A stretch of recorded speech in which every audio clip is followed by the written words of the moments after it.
go from there. So anyway, hello everybody, minus our normal technical difficulties on my end. Welcome to another episode of the Atlantic Bushcraft Adventures. Tonight's episode 18. We are going to be chatting a little bit about solo camping versus group camping or bushcrafting. We had just mentioned some of the advantages of group camping, and one of the things that Ben had said was it's about having the group. So do you want to really quickly go over that again, Ben? Just because nobody heard what you actually said, bud. Yeah. So in group camping, like I said, you have a safety. Like if something goes wrong, there's people there that can go for help, whether it's one or four people or whatever. You have that group. And that's the big advantage of the group. You also get some companionship. Like I said, you can build relationships, friendships, get to know each other, and it's a great building thing. But when it's by yourself, it's almost more of a spiritual thing. Meditation, relaxing, kind of centering yourself. So I see the advantage to both, but I do often think of the disadvantage. If something goes wrong, there is no one really there to help you. And I've unfortunately in the past have put myself into situations or been with other people who've been in situations where had we been alone, the situation may have turned out completely different. But maybe by yourself, you wouldn't put yourself in such a situation. So there's always that to consider. But the end result is with someone there, if something goes wrong, you slip, you hurt yourself, there's someone to help you. I think that more or less covered that, what we missed anyways. Yeah, and something you just threw in this time that wasn't covered last time is you said you may not put yourself in a position if you were alone. I do tend to find myself being a little bit more cautious when I'm on my own. I know when I was out with you, like I crossed that river. That's something I probably wouldn't have done on my own, but I knew I kind of had you there as a backup to bail me out if something went wrong, and I knew we could get a fire going if I got too cold or something like that, but that's something I normally wouldn't have attempted even on my own. So prime example. Yeah. And the thing is, too, when you're with other people, you kind of can edge each other on. You're like, I went down a river with a guy who wasn't super experienced in rafting and or river running, but he really enjoyed it. I mean, he loved it. And every time we'd hit rapids and stuff, he would try to really edge me on to go down things I wasn't necessarily comfortable with. Well, we probably would have been fine, but I made the decision not to go. But I could have just as easily said, and was tempted to say, yeah, let's give it a shot, right? And could have very well put ourselves in a more dangerous situation. And it's that, if you get two or three people like that who really want to push it, go a little further, a little harder, a little, higher, whatever, the risk goes up. It definitely does. But with a lot of times when risk goes up, reward goes up. You get to see more spectacular things. You have better stories. You have that adventure. So it's something to always keep in the back of your mind, right? I do find that when I'm with somebody else, I tend to have a lot more to talk about when I come back. When I do solo adventures or something like that, it always seems to be, unless I'm going specifically out to plan something Yeah. or tape something or something like that, it tends to be a cookie cutter experience. Does that kind of make sense to you? You go out, you do your thing, you're just there kind of chilling. Yeah, I think when you're by yourself, though, it's a healing thing almost for a lot of us. I don't know about everyone, but if I'm going by myself, whether it's just for a half-hour hike or the odd overnighter, I don't really do a lot of overnighters by myself. I do day trips and stuff. It's usually to think and to process things that have happened, things that are happening, and how I want to deal with it, or how, just a stressful day, maybe at work, where I just want to kind of get everything figured out. That's when I tend to aim for that solo trip. How about yourself? Is there a particular reason you go for a solo trip? Solo trips for me, so a lot of them are day trips. I don't get out overnight as much as I'd like to by myself anymore. But just to go out in the woods, much like yourself, I like to do it around the end of the week after like working for the week or something like that. As you said, it's kind of like a rejuvenation period. You go out, you just kind of reconnect with nature. You take your time. You just enjoy being out there. You can reflect on yourself and things around you. It's some time to think, but it's just an overall relaxing experience. Like you said, it's a time to rejuvenate and just kind of center yourself, as corny as that sounds, with everything else going on in your life. You know what I mean? Yeah, yeah. I mean, I mean, a good day trip that I did a while ago. I just woke up one morning at my cottage, and we got the kayaks and the canoes and all that there. So I just grabbed one. The lake was perfectly smooth. There was nothing on the go, and I just paddled the whole shoreline, like every inch of it. It took me, I don't know, better part of the morning, and got out there and I took my phone out and I started playing with the camera settings and tried to take pictures of the lilies and tried to get some wildlife shots and just generally enjoyed it. No pushing, never went fast or hard at any point. Just a leisurely run, gone into some little nooks and crannies in the lake that I normally wouldn't have tried because it's a lot of work and it's not worth the effort. But this time I wanted to see, how far into the bogs I could get with my boat. And it was a really relaxing, enjoyable time. I don't do it very often, so I don't normally feel guilty. But then I got to think about my family and stuff that are home, and they may be looking for me and stuff. So then you tend to want to go home. But and you yourself, you got your wife and kids, so I'm sure you have a similar experience where if you're gone for long periods by yourself, you kind of wonder how they're doing, what's on the go. Yeah, for sure. I know, especially if it's been like a long week at work or something like that. I still want that detuning time for what it, uh, for lack of a better term. But yeah, it's. I find especially if I've already been at work a long time or something like that. It's you get out, you kind of do a little bit of a recharging period, but then it's almost a hurry back as well, like you said. Not because you feel rushed to get back, but you do want to get back and see the family and just kind of chill out with them as well, right? So. Oh yeah, and it's more of a personal thing. Like, I'm sure my wife actually would have it bothers her less than it probably bothers me. She knows I'm gone for a while. She never seems to hold it against me or anything. But That you're aware of. that I'm aware. But it does sit on the back of your head. Like, do they really need me right now, or is there anything on the go, or should I, head back? So it's something to think about. Mine is always, there's something I could be doing at home. There's always something to be done. But at the same time, with that, you got to have that disconnect to get out and reconnect yourself. And that's what the solo trips are great for. You know what I mean? If you want to get on to the group trips, I mean, group trips are great, don't get me wrong, but they are also harder in a lot of ways. Like, you have a lot of logistics to figure out. Who's going? When are they getting there? When do they have to leave? Where do they want to go when you're in there? Are they comfortable with the type of camping? Do you have to adjust your style to sort of make them more comfortable and vice versa? Is the area going to be big enough when you get there for how many people you're taking? I've run into that lots of times. Yeah. I mean, you have a lot of things that you have to keep in mind when there's a group setting. It's not about you. Like I said, it's about the group. And there's a lot of compromise potentially. And not that that's a bad thing ever. Like, it's great to have those times, but it makes the planning stage of it a bit more. Like, if you go in solo, you know full well that if you come back in an hour or a week, that was your decision. But if you're going in a group, you kind of all committed to doing the same thing. So if you come back early, you're kind of letting the group down. If you stay late, you're holding someone up. No, and that's a really good point. When you go in a group, it's very much group mentality. Everything has to be thought about, planned out, and executed as a functioning unit, for lack of a better expression, or an actual group. Because, as you said, if you don't, then you run into some problems there. Like you said, you might be letting the group down if you come back too early, or holding them up if you stay too late. So it becomes very group minded. But at the same flip of the coin, we talked about it a little earlier, you can have a lot more fun sometimes as a group too. You can get to do experiences that you wouldn't do on a solo expedition, like for instance, boating. You may have some different avenues open to you. If there's like four of you going on two boats, you can portage a boat a little further. You can carry a little bit more gear. You can go a little further.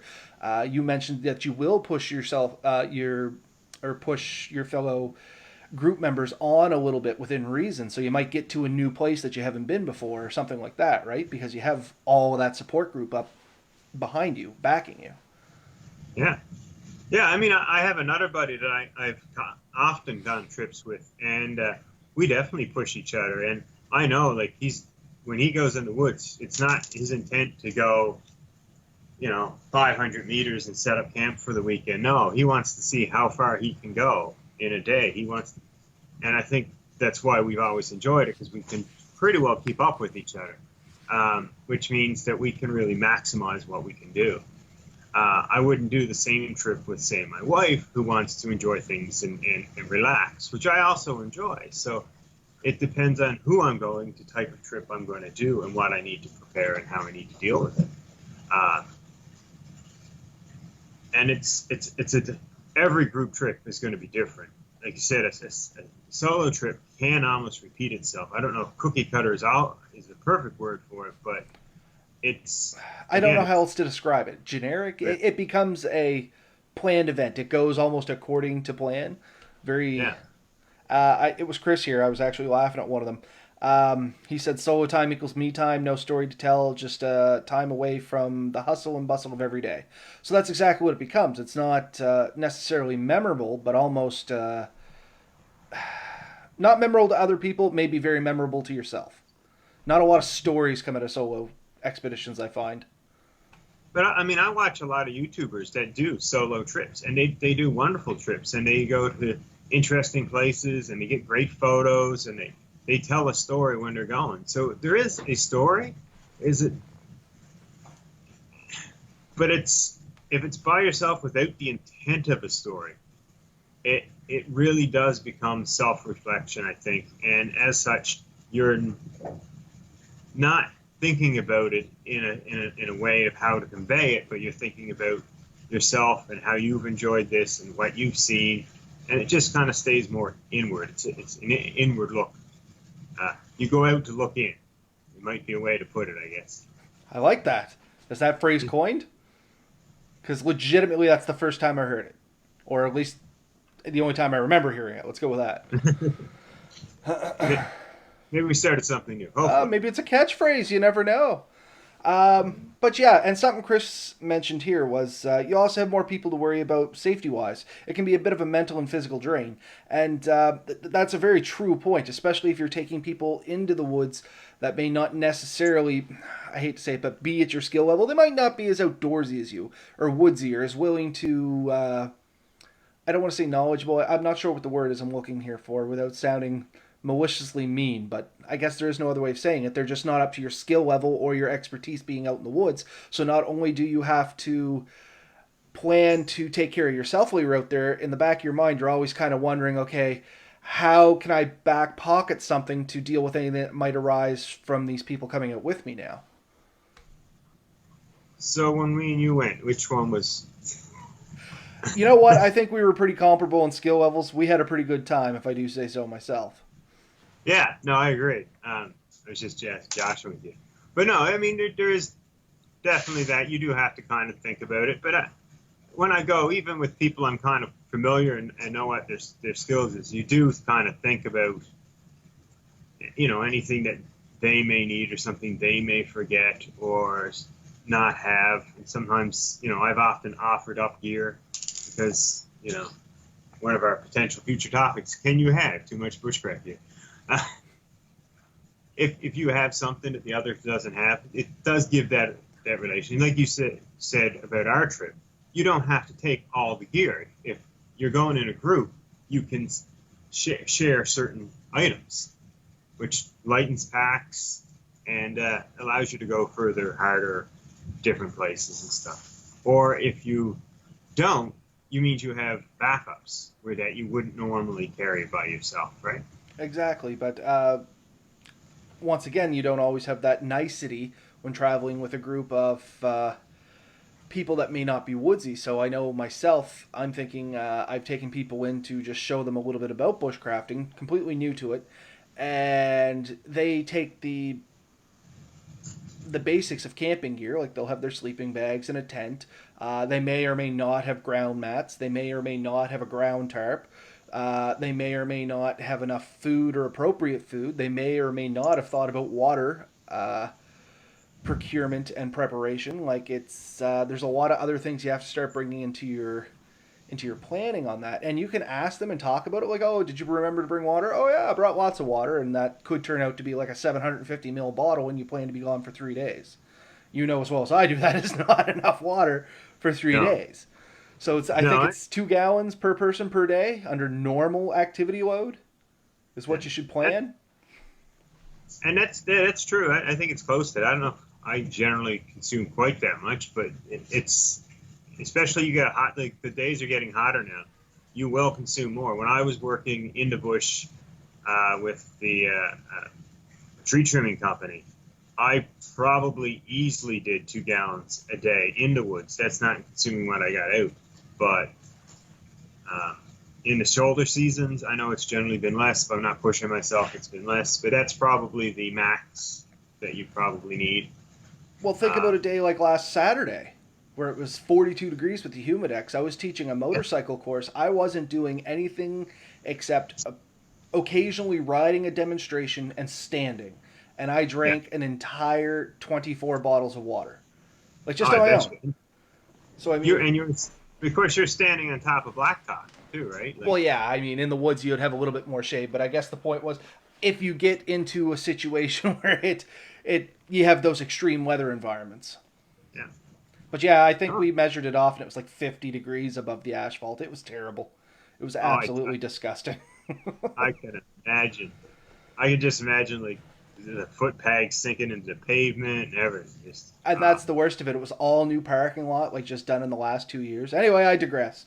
Um, so that's yeah, I mean, all things to keep in mind when you are group camping, but as we've already mentioned, there's a lot of benefits to it. You get those more adventures, you get to push each other on. You do have that safety net if something goes wrong. You do have that comfort too, just being alone in the woods, especially if you're new to bushcraft and stuff like that. There's a lot of uneasiness in the woods. I'm not necessarily going to say people are scared of being in the woods, but there's always uneasiness. You hear sounds you're not used to. Like for us, when we heard the water running there, like we both looked at each other a couple times. I'm like, you hear people talking and just weird noises, and we've basically narrowed it down to the rocks rolling under the water. And I mean, if you're not used to that kind of stuff and you can't come up with reasonable explanations, sometimes it's pretty easy for your mind to run wild and you're like, oh, is that a raccoon, or is that a bear, or is that a coyote, or is it a wolf, is it a cougar? Like sometimes your imagination can get away with you, but you tend to, when you have more people with you, that doesn't ever seem to be as bad of a problem because you do have that group mentality and safety in numbers. no, and to a very good point. Once you start to panic, it becomes harder and harder to control. So if you're by yourself and something kind of freaks you out, and then something else goes wrong, all of a sudden you can get yourself into a pretty serious cycle where you will panic and you will not know what to do, and it will be really hard to calm yourself down. Where with a group, someone can say, no, no, that's a squirrel, you're okay. But by yourself, even a squirrel can sometimes seem terrifying when you don't know what it is and it's rustling awful close to you. You Can't hunt, see. don't you, Ben? We've talked What? about this. You have gone hunting. How Oh, much yeah. noise can a squirrel make running across dead leaves when you're waiting for a deer or a Way moose or more a than bear or whatever you think? way more than a moose can make. I guarantee it. So imagine that in the middle of the night while you're sleeping. You know what I mean? Like, what is that? I don't know if Melissa's still listening to us there. I did see her pop on, but if she's still listening, comment up, Melissa. You remember the first camping trip that you and I went to with the friends there up at the Indian Lake and all the noises and stuff like that you heard? So I'm picking at her a little bit, but she was not super new to camping in a group and not really deep woods, but kind of deep woods. Do you know where Weaver's Mountain is? If anybody listening, if you know where Weaver's Mountain is, it's down towards Antigonish. We were at the top of Weaver's Mountain, buried back in the woods a little bit beside Indian Lake, if anybody knows where that is. So in any case, it's pretty far out in the woods. There is no houses around or anything like that. We weren't very far off the road per se, but I mean, you might get one, two vehicles go through there in the run of a month. So there's Yeah. nothing there. It's out there. And anyway, it was one of the first times she was out in near a lake, and there was beavers and squirrels and porcupines and stuff like that going on. And it was the constant, "What's that sound? I don't recognize that." And I mean, she was real good about it. I'm not saying anything like that. It was just, it's an interesting experience. Oh yeah. No. Yeah. These the other small animal, the little tiny brown birds, that used to, when I was a small kid, they used to freak me out because those things get in there and they start flicking up the leaves and stuff, and they make a racket. But me and my cousin, I'd say we were probably about my daughter's age, 8, 9, and we went for a walk up a river one time. So we were way away from home, and backwoods in Newfoundland, way up a river called Sandy River. If anyone wants to look it up, right close to the center of the island. And we're way up by Sandy Pond, so we're a good way away from the road or anything. We're sitting there playing away, and all of a sudden we hear that, and it gets louder and louder, like a drum, like almost like some Indian guy was in there just pounding on his drum, and it got faster and faster and faster and louder and louder and really loud. And we looked at each other and had no idea what the hell was making such a thumping noise. Anyways, and eventually it fluttered off and it was gone. There was no noise. And I went back and I was telling my father about it, and he laughed and he laughed and he said, "That's a grouse." Yes. The chest beating noise that they do is what you're talking about, right? Yeah. Yeah, Oh, that's a yeah. very unnerving noise in the woods if you've never heard it before. And I hadn't. I mean, like I said, I was a young kid. Me and my cousin were fairly, in the woods quite a bit, but that was just a noise that neither of us had heard before. And, we snared rabbits and stuff for quite a few years by that time, and never really heard it. But that first time I heard it, I'll never forget it. Like it's ingrained now. If I heard, I'd know exactly what it was, and I'd react totally different because now I'm aware of what it was. Not that we freaked out and ran. We were almost more curious at the time. But it is a concerning thing when you hear a noise, especially something that wowed, I guess, for lack of a better term, and you can't put a descriptive memory with it. You're like, what is that thing? Well, I mean, I had attributed something only a human could make, right? Like that drum noise. I couldn't imagine an animal making that noise. I mean, calls and stuff, and I've heard, birds that'll almost mimic anything, but that drumming noise, because that's what it was to me, was not an animal-made noise in my mind at that time. So, yeah, it's easy enough to hear something or put yourself in an experience where something can freak you out. I haven't noticed it too much. They say at night a rabbit's eyes are red. I've heard that too. I've never seen it myself. Yeah, I never sat at a campfire and looked out and seen red eyes looking at me, and I could see how it would freak someone out. But I have been told that the reflection, and actually I know this to be true because I've seen dead rabbits and stuff, where you look at it, their eyes do reflect very red. If not all the time, oftentimes. So yeah, I could see that being kind of freaky. If you peered into the woods and there's a set of red eyes looking straight at you, you might, you're not used to that, not knowing what it would be. I could see that being freaky. Even worse, a deer. You're walking along, you see their eyes shine up. They're bright and white, but they're very large and, Oh yeah. you know what I mean, separated good. That's a freaky thing if you've never seen it walking in the middle of nowhere. Or better yet, you're sleeping, hammock, ground cover, whatever the case may be, and the deer all of a sudden catches your scent and takes off. That thing can sound like a full-grown man barreling through the woods, like hard. Yeah. Yeah. A friend of mine told me he was walking with his kid, and they heard the coyotes howling, and the kid kind of freaked out. Looked at her dad and said, "Dad, do you have a knife?" And, "Oh yeah, I got it right here." He came out and he's telling me. I was like, "Do you really think it would have done a lot of difference?" He said, "No." Right? Like, But the kid was happier about it, right? Let her get it through made it. the kid fear, right? But the reality is, most animals, and we've said this before, most animals are really going to avoid you at all costs. 99% of the time, they're just you won't see them. They'll hightail it long before they become an issue. Something Chris just said, and it's probably going to give me nightmares tonight, so thanks, Chris. At night, spiders' eyes reflect very well as well, or very well also. It can be creepy. Never seen it, never want to see it, but now I am definitely going to have nightmares about spiders' eyes, because I'm not a spider person to begin with. Not that I'm terrified of them, but I really do not like them.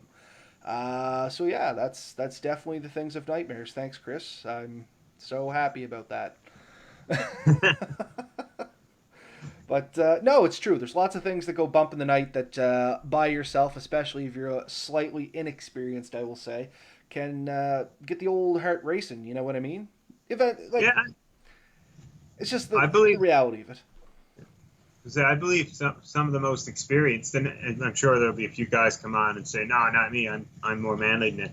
But even most experienced guys have been out there and heard something they couldn't instantly identify, and been at least momentarily a little uncertain of themselves, at least. Well, Uh, I think you and I talked about it before, and this is a good example. Um, Sleeping beside a lake. Was it you and I talking about it? Like, you can be sleeping, this lake may have no beavers, no nothing like that, no sign, and it'll sound like a meteorite slammed into to the lake, like these gigantic hard splashes, and you're just like, what could be making that noise? oh yeah. My lake has beavers, it has turtles, it has uh, ducks, geese. There's an eagle. There's a few other animals that I often see. I've seen deer up to it a couple of times, only a couple. Uh, and I've often heard loud splashes and bangs onto water that I can't always identify. And it's, you know, we oftentimes as family or as people at my cabin will sleep outside in a hammock. And I've had friends and stuff, and they'd be like, "What's that?" And I honestly can't tell them. Don't worry about it. I'm sure it's fine. Go back to sleep. That's the one It I was love too giving fun to people. get you. You'll be fine. But yeah, so those are some of the things. So we've hit a few topics here, like you know, with people. There's the fun of the group activity. You can share resources. You can you know learn things from each other and stuff. By yourself, it's more of a personal trip. I think it's a little harder to describe, really, and fully capture.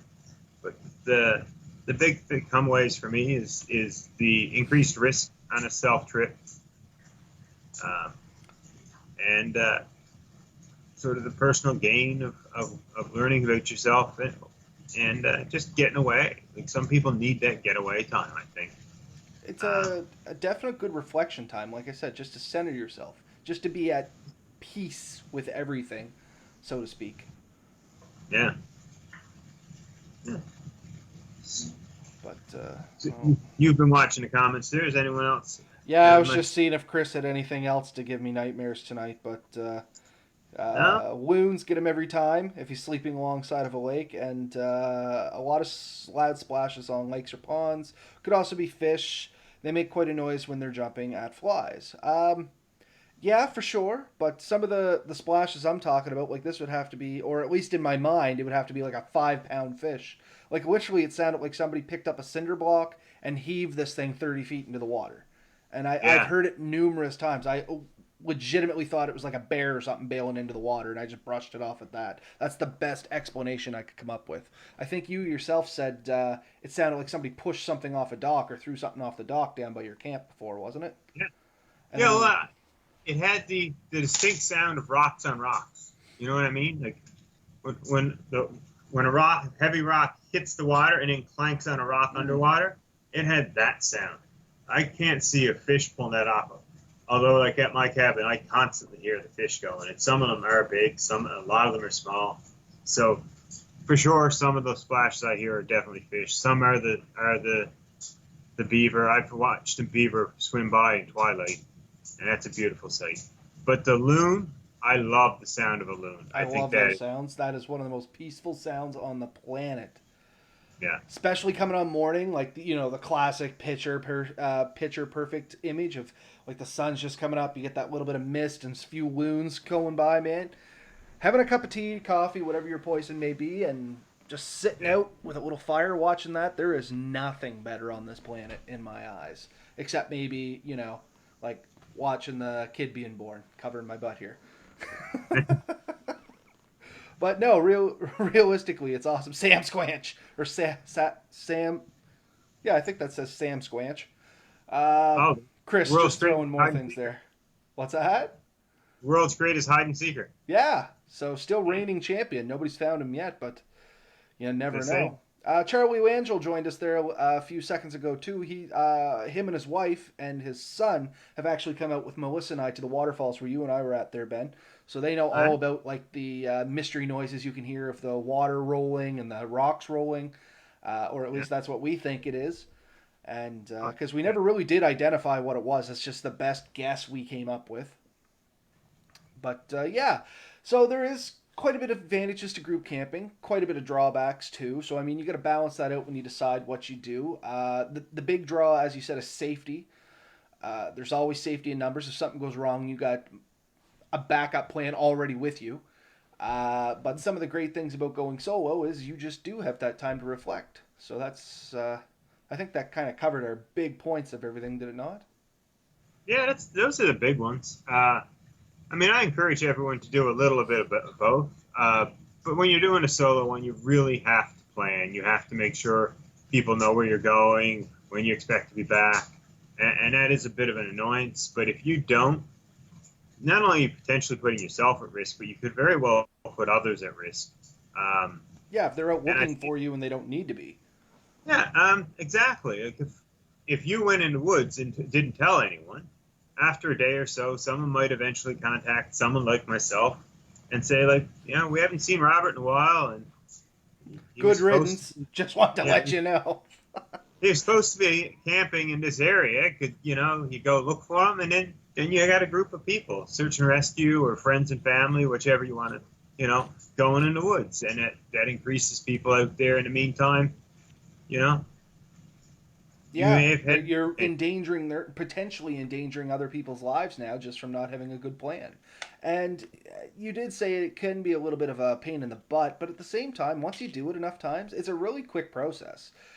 Like Melissa, when we went out, I showed her where it was on the map. I gave her some GPS coordinates where we planned on parking the bikes. She knew where the waterfall was. I gave her I brought her into the office and said, okay, here's where we're going to be staying. Or this is where we're parking the bikes. This is the trail we normally take because she's familiar with it. This is the plan. We plan to walk through the woods here. It's only 150 meters, or it turned out to be 300 meters, wasn't it, Ben? Through the woods? Yeah. And I'm like, I know it's only 300 meters, but if it all goes unraveled, like we walked through the woods here, maybe got turned around. I wasn't too worried about it, but it was still just a backup plan. You never know what could happen, right? We're fairly experienced woods guys, but that's what makes you an experienced woods person is you accept things can happen that you didn't plan to happen. Only a fool would go in and say, oh, that'll never happen to me, because that's the number one reason you get called out to look for people. Yeah. Well, there's an app. There's an app for that. There's an app called Adventure Smart, and anyone who's listening can probably look it up. But it is a program designed for that in mind, where you can plan a trip out and set some parameters up. I haven't played with it a lot. I haven't downloaded it. It is pushed by the search and rescue groups. I don't know if it's made or whatever, but it is sanctioned by them.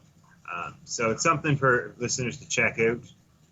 You can create a trip plan, set up an emergency system. There's some survival steps and tips and stuff in there. It's a neat little program, and worth taking a look on. That wasn't planned. Sorry. No, it's all good. It's excellent information. Yeah. I was just thinking, actually, to myself while you were saying that, a good way, and this is kind of not jumping off topic, but maybe sidestepping topic, a great way if you want to get some woods experience and you're low on woods experience is to go down to your local ground search and rescue. Talk to those people, maybe volunteer a little bit. You guys do a fair amount of training, do you not, Ben? To get you ready for being in the woods and stuff like that. Yes, we do. Our group tries to do it every week, actually. I'm a little remiss there the last couple of weeks. I've missed a few, but I do try to get to as many as I can. And, it's great. You learn stuff, and even sometimes you end up doing the same stuff again, but that refresher, that's also just as important. But you and we practice all the same skills that we know in the woods, like the figure four deadfall, the spring fall trap, the whistles. You knew how to make a whistle, but it took a couple seconds to come back to you. Oh, yeah. I mean, I hadn't done it in years. But it's simpler stuff. Fire starting, knot tying, how to properly set up a tarp so it's actually going to work for you. Playing with different options just to do that. Like, all this stuff is good. And no two environments are ever identical. Like every time I set up a tarp, I think I set it up differently. And I told you that when we set it up, like ours, that time, you get to the environment, you see how it works. The more times you do it, the more at ease you are with setting those things up and how to use them and how to get comfortable with it. Oh, for sure. And we preach and practice what we preach. Test your gear. Do stuff at home. Get familiar with it. Get used to it. Do that muscle memory and synapsin firing. Do use your stuff to repeatedly use it to get good at it. And yeah, if you really want to learn about going in the woods, definitely hit up your local ground search and rescue. They're always looking for people. Generally, I think. I don't know what the requirements are, but I'm sure if anybody was interested, Ben would be more than happy to answer a few questions.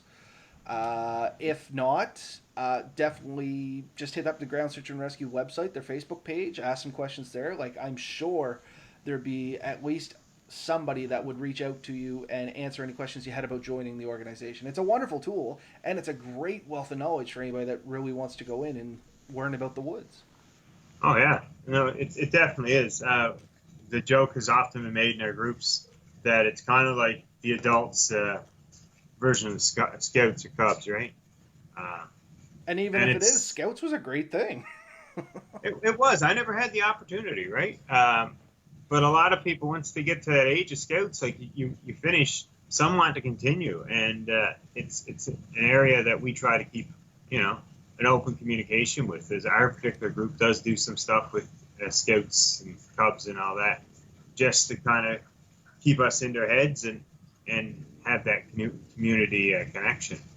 And since we're talking about it, if you think that you're not physically fit or it's not what you want, there's so much stuff that search and rescue needs for help that almost anyone, and I mean, I'm sure someone will someday find that one person who couldn't be helpful, but almost anyone can do something that would help us in a search. It is amazing how many tasks and processes that we need to do, and just someone there that can help is infinitely helpful. And it's sometimes it seems like a small job, but it's any job you do allows someone else to do something else. You know what I mean? So there's more than just pounding through the woods. It's more than pounding through the woods. It's getting people signed in. It's getting people signed out. It's having food and supplies ready for people. It's, it may just be directing traffic and keeping people away from certain areas just because they need to, because it's not safe. Like, there's so many tasks that we come up with every time, and a lot of them happen at base. A lot of them happen at the vehicles. So if you can get out of your house and show up to a site, you can be helpful. Sometimes it's stuff that we just need at, even at home, like help with different things that, What we say on the volunteer side for fire departments is it may not always be glamorous, but it is definitely always important. Oh yeah, right. There's nothing more frustrating to me than having a completely able-bodied guy having to do a job that we could easily give someone who maybe isn't as able-bodied, and not having that guy in the woods. So somebody who's not able-bodied, is can't hike 10 miles in the woods, is a force multiplier, because when they're there, allowing the able-bodied guys that are there to get out, that's just as good. It's just as important, if not more important. Because the task is done, and the guy who can and wants to be out there is out there. So it's a very important, and which is a great tie-in just to going in the woods in general. Don't think you have to go miles into the woods to have fun. There's a lot of places you can drive off the road, get out of your car, set up, and have a blast.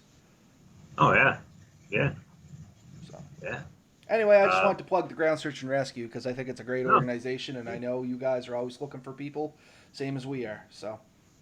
Yeah, and we have actually quite a few that are also firefighters, other types of volunteers, and I think it's kind of addictive in some ways once you get doing it, and you get to meet people, and you get to do things, and you get to see the different side of a lot of stuff. It's a very enjoyable situation.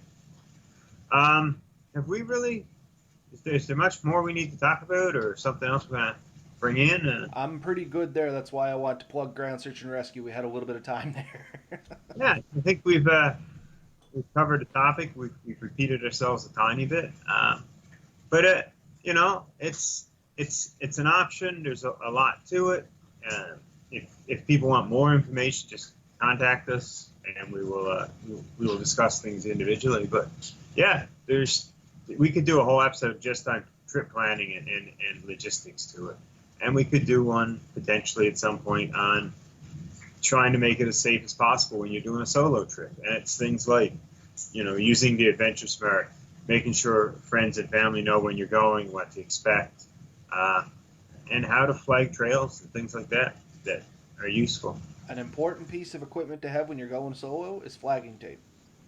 I think so. And biodegradable flagging tape's not that expensive, honestly. Like, somebody may say, "Oh, $5 a roll. That's a lot for a roll of flagging tape," but it's $5, and it might mean your life. Is $5 a lot of money for your life? Yeah, you know what I mean.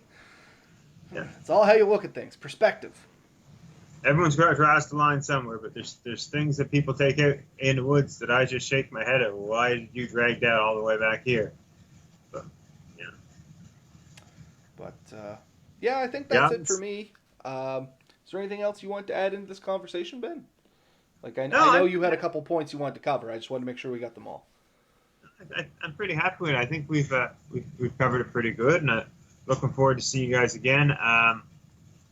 I've mentioned it to you, but I'll mention it to the group. I personally may not make it to next week's because I'm going to be away.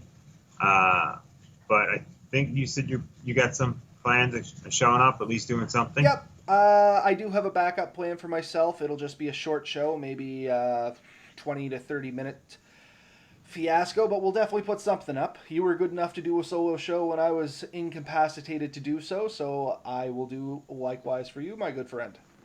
Ah, perfect. Well, I mean, we have lives.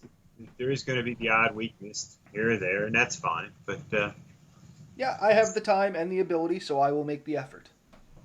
But no, it's great. I've really enjoyed doing this, and I look forward to the next time in a couple of weeks. I have a trip planned this weekend that I'm doing, and I may report back a bit about that when I am back. So yeah, we talked about that a little bit before on here, and I'm looking forward to your input on that as well. Yeah. So, like I said, I'm not going to talk too much about it beforehand, but it could be very interesting. Already, I'm looking at the weather forecast, potential of some thunder and lightning. So that's always fun.